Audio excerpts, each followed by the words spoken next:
नमस्कार, मैं हूं राज और आप देख रहे हैं प्योर पॉलिटिक्स। लोकसभा में नेता प्रतिपक्ष राहुल गांधी एक बार फिर अमेरिका के दौरे पर हैं और हर बार की तरह इस बार भी उन्होंने विदेशी धरती पर जाकर भारत की अंदरूनी राजनीति पर जमकर बयानबाजी किया है, जिससे चारों तरफ उनकी आलोचना हो रही है। यह उनकी किस तरह की आदत है, यह समझ से परे है। एक व्यक्ति जो भारत का प्रधानमंत्री बनना चाहता है, क्या उसे यह शोभा देता है कि वो किसी विदेशी धरती से भारत की लोकतांत्रिक व्यवस्था को डिस्क्रेडिट करे, उसे बदनाम करे? लेकिन राहुल गांधी ने कुछ ऐसा ही किया है। बोस्टन में एक कार्यक्रम में बोलते हुए राहुल गांधी ने कहा कि भारत का चुनाव आयोग समझौता कर चुका है, that the election commission is compromised, और साथ में यह भी कहा कि there is something very wrong with this system, मतलब सिस्टम में कुछ गड़बड़ है। आप सोचिए कि राहुल गांधी ने भारत की चुनाव व्यवस्था को बदनाम कर दिया, भारत के चुनाव आयोग को बदनाम कर दिया, उसे कॉम्प्रोमाइज्ड कह दिया। और यह सब क्यों कहा? क्योंकि राहुल गांधी और उनकी पार्टी कांग्रेस को लगातार चुनाव में हार का सामना करना पड़ रहा है और वो इतने हताश हो चुके हैं कि उनको समझ में नहीं आ रहा है कि उन्हें बार बार इतनी बुरी पराजय का सामना क्यों करना पड़ रहा है। इसी हताशा में वो हार का सारा ठीकरा चुनाव आयोग पर फोड़ देना चाहते हैं। 3 बार लगातार लोकसभा चुनाव में हार, हरियाणा विधानसभा में बुरी हार, महाराष्ट्र विधानसभा में शर्मनाक हार, दिल्ली विधानसभा में शर्मनाक हार। ऐसा लगता है कि एक के बाद एक मिल रहे इन हार की वजह से वो अपना संतुलन खोते जा रहे हैं। लेकिन चुनाव आयोग या सिस्टम के प्रति उनकी जो कुंठा है, इसके बारे में अगर वो भारत में कुछ कहते तो बात समझ में भी आती, और वो तो कहते रहते हैं। लेकिन इस बात को अमेरिका में जाकर कहने का क्या मकसद हो सकता है, यह समझ से बाहर है। अपनी इस गलती की वजह से राहुल गांधी ने अपने विरोधियों को यह कहने का मौका दे दिया है कि वो एक बार फिर से भारत के अंदरूनी मामलों में विदेशी हस्तक्षेप चाहते हैं। यही वजह है कि उन्होंने विदेशी धरती से ऐसी बात की है। आपको याद होगा कि मार्च 2023 में लंदन के कार्यक्रम में बोलते हुए राहुल गांधी ने आरोप लगाया था कि भारत में लोकतंत्र का बड़ा हिस्सा नष्ट हो रहा है, और उन्होंने अमेरिका और यूरोप से यह पूछा था कि वे अपने आप को लोकतंत्र का तो रक्षक कहते हैं, फिर भी वो इस पर क्यों चुप है। तो भारतीय जनता पार्टी ने उनसे पूछा था कि क्या वो भारत की अंदरूनी राजनीति में विदेशी हस्तक्षेप चाहते हैं। अब उनकी बातों से तो यही लगता था। राहुल गांधी के विरोधियों ने उनसे पूछा कि सत्ता पाने की आपकी व्यग्रता क्या इतनी बढ़ गई है कि अब आप भारत की अंदरूनी राजनीति में विदेशी हस्तक्षेप चाहते हैं।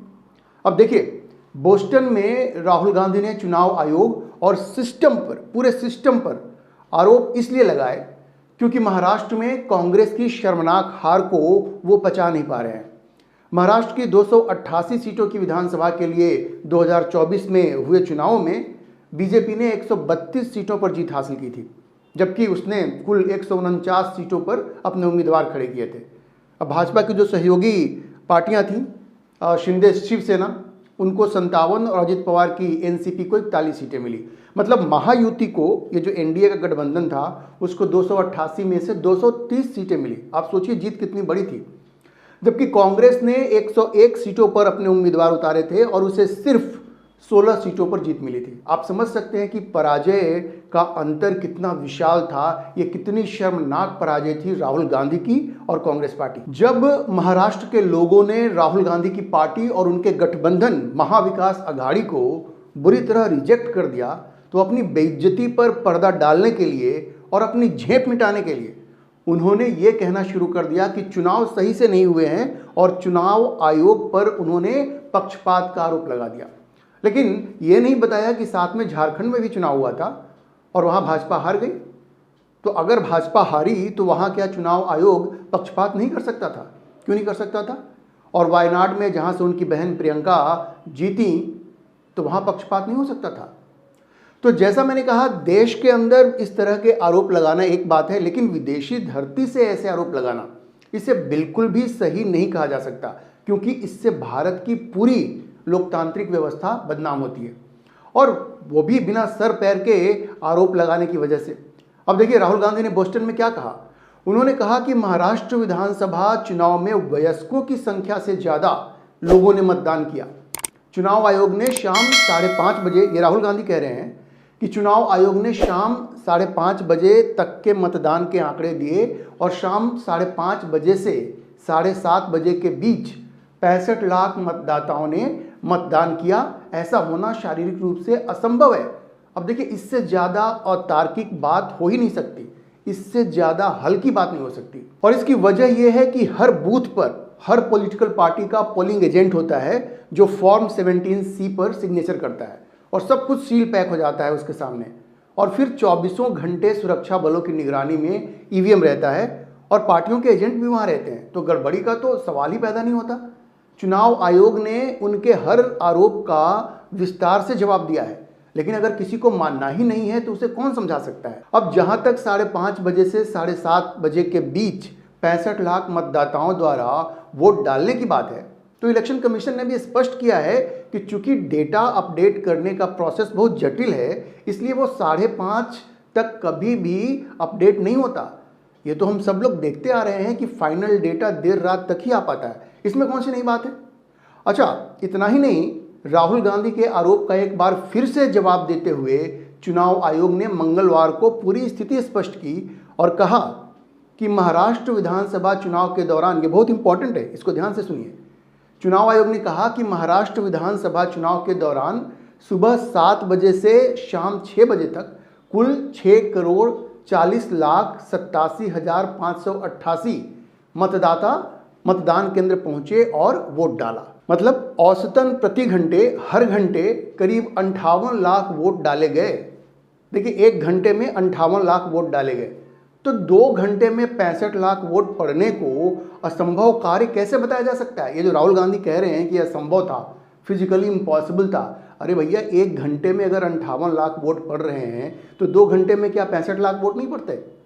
ये क्या असंभव है? तो राहुल गांधी के इस दावे को खारिज करते हुए चुनाव आयोग ने कहा कि इन औसत रुझानों के अनुसार पिछले 2 घंटों में करीब 116 लाख मतदाताओं ने मतदान किया होगा। इसलिए 2 घंटे में मतदाताओं द्वारा 65 लाख वोट डालना औसत प्रति घंटे मतदान रुझानों से काफ़ी कम है। भाई, चुनाव आयोग ने कहा कि जब औसतन 1 घंटे में 58 लाख वोट डाले जा रहे हैं और आप कह रहे हैं कि आखिरी 2 घंटे में 65 लाख वोट पड़े हैं, अगर ये मान भी लिया जाए तो कहाँ से यह संभव है? क्योंकि जो एवरेज आ रहा है वो तो 1 घंटे में 58 लाख का आ रहा है।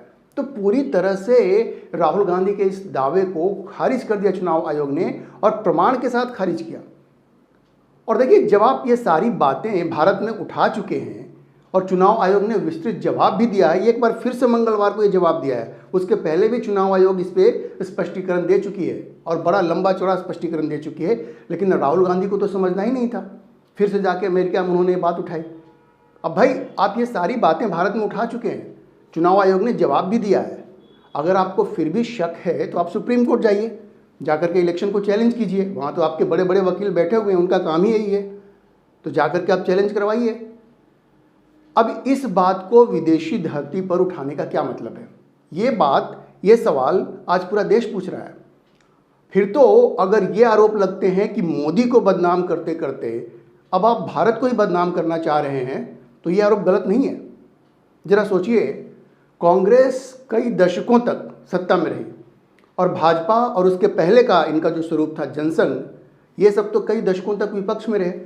क्या आपको ऐसा कोई समय याद आता है जब भाजपा के लोगों ने लगातार हार का सामना करने के बाद भी विदेशी धरती से चुनाव आयोग पर कोई उंगली उठाई हो? एक समय था ना जब ये भाजपा वाले और इनके जो जनसंघ वाले थे, ये सब हारते ही हारते थे, जीतना इनके लिए संभव था नहीं। लेकिन फिर भी क्या कभी ऐसा हुआ कि ये लोग विदेश गए हों और वहाँ से चुनाव आयोग पर उंगली उठाई हो? जबकि कांग्रेस ने चुन चुन कर अपने लोगों को चुनाव आयोग में भर्ती किया था। आपको ऐसा कोई उदाहरण नहीं मिलेगा। अब देखिए, राहुल गांधी के इस बयान के बाद बीजेपी के नेता उन पर हमलावर हैं। केंद्रीय मंत्री गिरिराज सिंह ने तो राहुल गांधी के इस्तीफे की भी मांग कर दी। उन्होंने कहा कि राहुल देश के अंदर पीएम को गाली देते हैं और देश के बाहर देश को गाली देते हैं, उनको इस्तीफा दे देना चाहिए। अब इसी तरह से भाजपा सांसद और पार्टी प्रवक्ता संबित पात्रा, उन्होंने तो राहुल गांधी को देशद्रोही भी कह दिया, गद्दार कह दिया, ट्रेटर कह दिया। संबित पात्रा ने कहा कि राहुल गांधी सिर्फ इसलिए देशद्रोही नहीं है क्योंकि वह विदेशी धरती पर जाकर देश की संस्थाओं का अपमान करते हैं, भारतीय लोकतंत्र को कमजोर करते हैं, बल्कि इसलिए भी देशद्रोही हैं क्योंकि उन्होंने नेशनल हेराल्ड के जरिए देश की करोड़ों की संपत्ति हड़पी है। अब आपको मालूम होगा कि ईडी ने नेशनल हेराल्ड केस में राहुल गांधी और उनकी माताजी सोनिया गांधी दोनों के खिलाफ चार्जशीट फाइल कर दिया है। तो राहुल गांधी को राजनीतिक रूप से अयोग्य करार देते हुए, इनकॉम्पिटेंट करार देते हुए संबित पात्रा ने कहा कि राजनीतिक रूप से अयोग्य व्यक्ति हमेशा झूठे आरोपों की बैसाखी का सहारा लेता है ताकि साबित हो सके कि वह नेता है। और आज चाहे अमेरिका हो या अन्य देश, राहुल गांधी जो कर रहे हैं वह उनकी विफलता का संकेत है। अब देखिए, ये जो आरोप उनके ऊपर भारतीय जनता पार्टी लगा रही है, इसका मौका तो उन्होंने ही दिया है। अब वो विदेश में जाकर के इस तरह के आरोप लगाएंगे तो कोई भी आदमी इस तरह के बात करेगा और उनके ऊपर आक्रमण करेगा। वैसे ये पहली बार नहीं है कि राहुल गांधी ने विदेशी धरती पर जाकर ऐसी बातें कही हैं जिनसे उनके ऊपर भारत को बदनाम करने या फिर भारत में विदेशी हस्तक्षेप की मांग करने का आरोप लगा हो। मैं आपको कुछ उदाहरण देता हूं। पहला उदाहरण 2021 का ही है। 2021 में भी राहुल गांधी ने एक तरह से भारत के आंतरिक मामलों में अमेरिकी हस्तक्षेप की मांग कर दी थी। राहुल गांधी ने हार्वर्ड केनेडी स्कूल के राजदूत निकोलस बर्न्स के साथ ऑनलाइन बातचीत के दौरान यह टिप्पणी की थी। अब हुआ ये कि कार्यक्रम के अंत में जब होस्ट निकोलस बर्न्स ने अपना समापन भाषण दे दिया, उसके बाद राहुल गांधी ने एक तरह से भारत में अमेरिकी हस्तक्षेप की मांग कर दी। बर्न्स ने जब सत्र समाप्त कर दिया, उसके बाद राहुल गांधी ने पूछा कि क्या वह एक त्वरित समापन टिप्पणी कर सकते हैं, क्विक कमेंट्स कर सकते हैं। जब उनको कहा गया कि ठीक है आप बोलिए, तो उन्होंने कहा कि भारत में जो कुछ हो रहा है उसके बारे में मैं अमेरिकी इस्टेब्लिशमेंट से कुछ नहीं सुनता। यदि आप लोकतंत्र में भागीदारी कह रहे हैं तो मेरा मतलब है कि यहाँ जो हो रहा है उस पर आपका क्या विचार है। भारत के आंतरिक मामलों पर अमेरिका से टिप्पणी करने के लिए राहुल गांधी की इस खुली पेशकश को सुनकर बर्न्स भी हैरान दिखे। अच्छा, राहुल गांधी ने आगे कहा कि मैं मूल रूप से मानता हूं कि अमेरिका एक गहन विचार है, स्वतंत्रता का विचार, जिस तरह से यह आपके संविधान में समाहित है वह एक बहुत शक्तिशाली विचार है। वो बर्न्स को कह रहे हैं अमेरिका के बारे में, लेकिन आपको उस विचार का बचाव करना होगा और यही असली सवाल है। मतलब भारत में हस्तक्षेप की जबरदस्त मांग। हालांकि निकोलस बर्न्स ने इस पर कोई प्रतिक्रिया नहीं दी, केवल इतना कहा कि जब वे भारत से किसी अन्य अतिथि के साथ, किसी दूसरे गेस्ट के साथ 2 सप्ताह में अगला सत्र आयोजित करेंगे तो वे इन मामलों पर चर्चा करेंगे। सोचिए, जो बाहर का व्यक्ति था वो भी राहुल गांधी की मांग को सुनकर हैरान था। भारत के अंदरूनी मामले में अमेरिका दखल दे, इस तरह की मांग को सुनकर के बाहर का व्यक्ति भी हैरान था। इसी तरह से सितंबर 2024 में वर्जीनिया के हर्डन में एक कार्यक्रम में भारतीय प्रवासियों को संबोधित करते हुए राहुल गांधी ने भारत में धार्मिक स्वतंत्रता की स्थिति के बारे में सवाल उठा दिया। भारत पर ही सवाल उठा दिया। अब भारतीय समुदाय के एक सदस्य से बातचीत करते हुए पहले तो राहुल गांधी ने उसका नाम पूछा और फिर कहा कि भारत में लड़ाई इस बात को लेकर है कि क्या एक सिख को, देखिए किस तरह की वो बात कर रहे हैं, कितनी डिविसिव बात है ये, क्या एक सिख को देश में अपने धर्म का पालन करने की अनुमति दी जाएगी। वो कह रहे हैं भारत में लड़ाई इस बात की है। और आगे क्या कहा, फिर उन्होंने कहा कि लड़ाई इस बात को लेकर के है कि क्या एक सिख के तौर पे उसे भारत में पगड़ी पहनने की अनुमति दी जाएगी। देखिए क्या क्या बात कर रहे हैं वो, मतलब आपको हंसी आएगी और दुख भी होगा। वो कहते हैं कि क्या एक सिख के तौर पर उसे भारत में कड़ा पहनने की अनुमति दी जाएगी, या एक सिख गुरुद्वारा जा सकेगा। लड़ाई इसी बात को लेकर के है और सिर्फ उसके लिए नहीं बल्कि सभी धर्मों के लिए है। सोचिए कितनी गलत बात थी ये। क्या ये भारत को बदनाम करने की कोशिश नहीं थी? क्या एक सिख को भारत में पगड़ी पहनने की अनुमति नहीं है, या एक सिख के तौर पर उसे भारत में कड़ा पहनने की अनुमति नहीं है? क्या एक सिख भारत में गुरुद्वारा नहीं जाता? अब ये तो सीधे सीधे भारत को बदनाम करने की कोशिश थी। क्या दुनिया के किसी दूसरे देश का कोई भी नेता विदेशी धरती पर ऐसी बयानबाजी कर सकता है? और अगर करता है तो क्या उसके अपने ही देश वाले उसको कभी माफ करेंगे? और देखिए आगे क्या हुआ। ये जो खालिस्तानी आतंकी है गुरपतवंत सिंह पन्नू, उसको तो जैसे इसी बात का इंतजार था। उसने राहुल गांधी की टिप्पणी को साहसिक बताया और कहा कि उनका भाषण अलग खालिस्तान की मांग को जस्टिफाई करता है। तो ये तो राहुल गांधी का हाल है और वो इस देश के प्रधानमंत्री बनना चाहते हैं। ऐसे और भी कई उदाहरण हैं जब राहुल गांधी विदेशी धरती पर मोदी की आलोचना करते करते भारत की बदनामी कर बैठे, भारत के लोकतांत्रिक व्यवस्था पर सवाल उठा गए। अगर इलेक्शन कमीशन कॉम्प्रोमाइज्ड है तो राहुल गांधी ये बताएंगे कि कर्नाटक, तेलंगाना, हिमाचल प्रदेश में कांग्रेस की सरकारें कैसे सत्ता में आ गई, झारखंड में कांग्रेस गठबंधन कैसे जीती अगर इलेक्शन कमीशन कॉम्प्रोमाइज्ड है तो। दरअसल हार से बौखलाए राहुल गांधी अपनी विफलता, अपनी नाकामी छुपाने के लिए बहाने तलाश कर रहे हैं। सच तो यह है कि भारत की जनता और मैक्सिमम राज्यों की जनता का उनमें और उनकी पार्टी में भरोसा नहीं रहा, विश्वास नहीं रहा। मुस्लिम तुष्टीकरण और जातियों के आधार पर हिंदुओं को बांटने की कोशिश और अति वामपंथ के जिस रास्ते पर वो चल रहे हैं वो पार्टी को, वो कांग्रेस को बर्बादी की ओर ही ले जाएगी। भारत की जनता धीरे धीरे उनमें और उनकी पार्टी में अपना विश्वास खोती जा रही है। ये राहुल गांधी को समझ लेना चाहिए। और सबसे बड़ी बात यह है कि ऐसी बातें करके राहुल गांधी अपने पैर पर कुल्हाड़ी मार रहे हैं, क्योंकि इन बातों से भारत की बहुसंख्यक जनता को ऐसा लगने लगा है कि अपने ही देश और उसकी लोकतांत्रिक व्यवस्था के प्रति उनके मन में कोई सम्मान नहीं है, इसलिए वो इस तरह से विदेशी धरती पर जाकर देश को बदनाम कर रहे हैं। इसी रास्ते पर अगर वो आगे चलते रहे तो भारत की जनता उनको प्रधानमंत्री की कुर्सी पर बिठाने का मन कभी नहीं बना पाएगी। ये राहुल गांधी को समझ लेना चाहिए। और अगर राहुल इसी बहाने अमेरिका और यूरोप से चाहते हैं कि वो भारत में हस्तक्षेप करें तो वो भी संभव नहीं है। भारत अब इतना कमज़ोर नहीं है कि कोई विदेशी शक्ति भारत के अंदरूनी मामलों में हस्तक्षेप कर सके।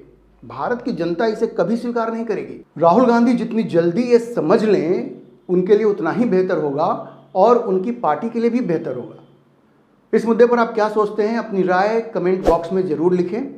लेकिन अभी के लिए इतना ही। अगर आपको ये वीडियो पसंद आया हो तो आप इसे लाइक करें, शेयर करें और इंडिया फर्स्ट लाइव चैनल को सब्सक्राइब जरूर करें।